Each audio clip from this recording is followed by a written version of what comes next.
Here we have question 8, which is a 10 marker. Okay, so settle in here. It's quite a lot. Oh, 11 marker actually. I didn't see the part A. So part A. Oh, part A. Give a reason to support the use of a histogram. Okay, fine. Bit basic, but we've got the table here, which easily translates into a histogram. Okay, that's why we're supporting using a histogram. Okay, we've got data ranges. Okay, we're working with knots, which we know is continuous data.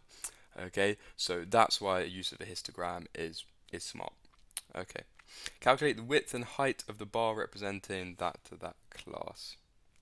Okay, so we're already told one class width, so let's get that down. Okay, so 10 to 15 is going to be 2.5 centimeters wide and 1.8 centimeters tall. Okay, and we know that we need to find this k. Whenever we're doing histogram questions, we need to find this scale factor k, because k times the area is going to equal like the number of people. In this case, it's going to equal kind of our frequency. Yeah. So, what is our area? Okay, and what is also our frequency? So we can sub this in. So k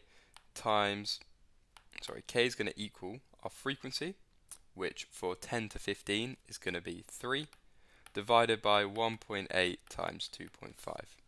Okay, and if we put that into our calculator, we get 3 divided by 1.8 times 2.5.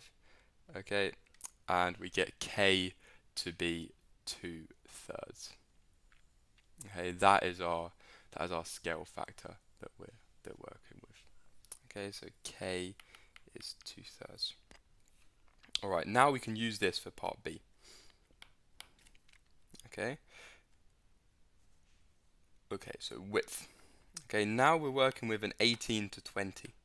Before we had a width of 5, which means 5 translates to 2.5 centimeters wide. Okay, this is a ratio. So if you had a distance of 1, you'd have that 0.5 centimeters wide. So as we have a distance of 2, this would be 1 centimeter. Okay, so our width equals 1 centimeter. Okay, so then what should our area be? Our area is going to be our frequency divided by k. Okay, and we know that k is 2/3. So our frequency of 18 to 20 is going to be 9. Okay, so then we get 13.5. Okay, that's not done yet. Okay, our area is 13.5, but we know that area is width times height. So our area is width times height. So our height is going to be area divided by, sorry, there should be a point there, is area divided by our width. Okay, so then our height is also 13.5. Fine.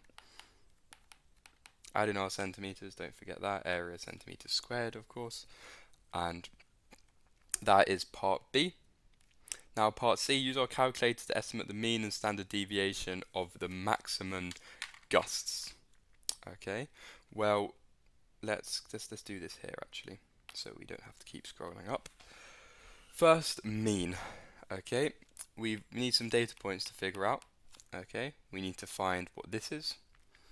For our mean, we need to know what n is, and then for our standard deviation, we need to know what this is. Okay, where x is going to be our midpoint of our knots. Okay, so maybe instead of x, I should probably write g. Okay, so let's figure out n. Okay, so we got firstly little look to see if they tell you that in the question. No, so 3 plus 9 plus 9 plus 20 plus 9 plus 7. Okay, n is 57. Okay, just obviously double check, because you'd assume it's 60, right? When you see 57, you might have forgotten a 3, but no, we've got everything right there. Now, first let's find the sum of f of x, our frequency times our midpoint. Okay, and in this, I think it will be quite helpful for us to remove where I was talking about it being 11 marks. I think that's not as helpful information, and instead write our midpoints. Okay, so we're going to have 12.5, we're going to have 17.5, so 16.5, sorry. So 12.5, we're going to have, it's a difference of 3, so 16.5. It's a difference of 2, so 19. It's a difference of 5, so 22.5. It's a difference, oh, delete this as well. It's a difference of 5, so 27.5, and it's a difference of 20, so 40. Okay, those different ranges, make sure that doesn't catch you out. Okay, so for this, we're going to have 12.5 times 3 plus 16.5 times 9, etc., etc., etc. So whip that all into your calculator, okay, and you should get 1334.5.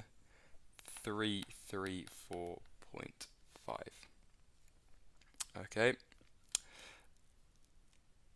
perfect. And then we've got our n, so now we've got enough information to calculate our mean. So let's calculate our mean. Our mean is going to be 1334.5 divided by our 57, which is going to get us 23.4.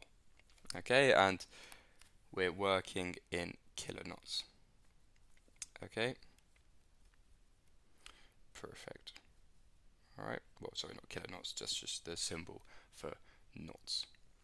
Alright, now standard deviation. Okay, we need to find the sum of f of x squared now. Okay, so we should write a new column.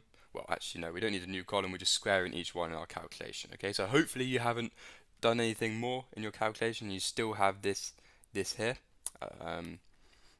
It's quite useful to maybe not calculate the mean yet. I know I've said to calculate the mean yet, but if you, at this point here, find sum of f of x squared, don't worry if you've done it the same way as me, but at this point here, when you already have it in your calculator, you can then just change them to squaring, which makes this step a lot easier. Okay, but what I calculated earlier was this sum of all of our f of x squares is 34299.25. Okay, so now when we calculate our standard deviation, this is going to be the square root of 34299.25 divided by 57. Take away our mean, okay, but obviously we've rounded our mean, so I'm just going to write it in full, square that, and our answer is 7.32. Okay, yeah, again, to 3 significant figures. Okay. Alright, perfect. See, that's just subbing into formulas, so hopefully that should be okay. Now, this tricky bit here. Okay, so let's find some more space. Let's go for here. We need to use linear interpolation to find an estimate for the number of days the maximum gust was within 1 standard deviation of the mean. Okay, so within 1 standard deviation, our upper is going to be mean plus 1 standard deviation, and our lower is going to be mean take away 1 standard deviation. Okay, so mean plus 1 standard deviation. What do we have for our mean? 23.4. Keep that in our frame so we see that. Means 23.4. Standard deviation was 7.32. Let's kind of highlight those so we don't lose those. So then if we were to do mean take away standard deviation, we get 16.1. And if we were to do mean plus standard deviation, we get 30.7. Okay, perfect. So, translating this, we want to find an estimate for the number of days the maximum gust was between 30.7 and 16.1. Okay, so first off, let's work with the lower bound. Okay, let's work with this lower bound. Alright, so when we do linear interpolation, it's ratio. It's a ratio of this column to a ratio of this column. That's how I think about it. So let's look at the left column first. Okay, so your lower bound, which is 16.1, take away 15 divided by the whole of the bound. Okay, and let's kind of draw this on a scale if we want. So if we're going from 15 to 18, okay, we're saying that the ratio of the big difference to this small difference here to 16.1.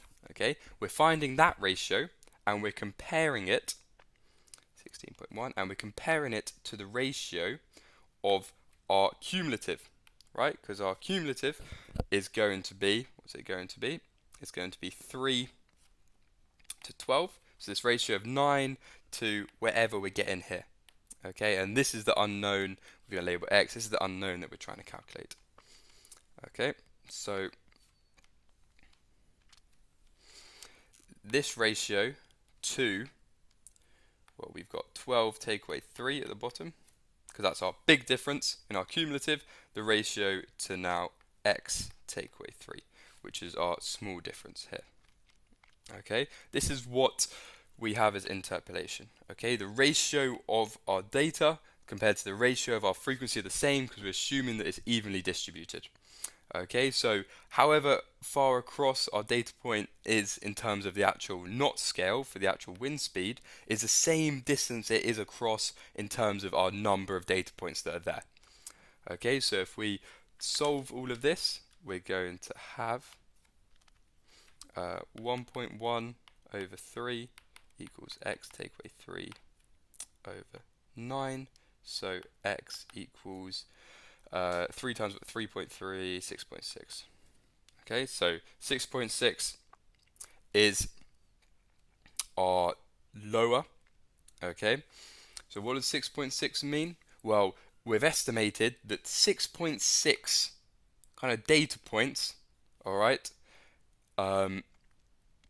there are 6.6 data points where we have a knots less than 16.1.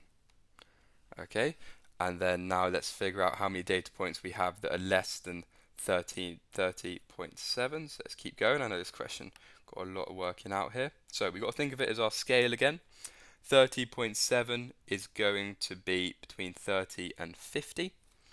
Okay, so we have 30 and 50. So we're comparing this scale to the scale of 50 to 57, right? Because we know we have 57 in total, okay, and there's 7 in the last one, so beforehand must have been 50, okay, and let's label whatever we get up to here y. Okay, so this ratio of how far we are across is the same whether it's 30.7 or in our cumulative, okay, because we're evenly distributed here. So let's look what that will be. So we'll have 50 take away 30.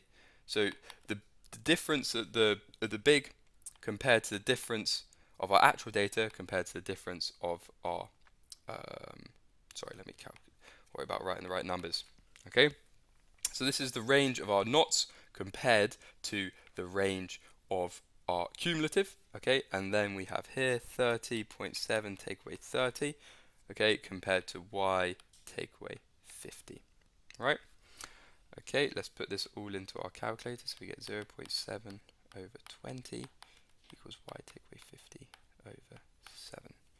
Okay, 0.7 over 20 times 7 plus 50, and we get y is 50.245.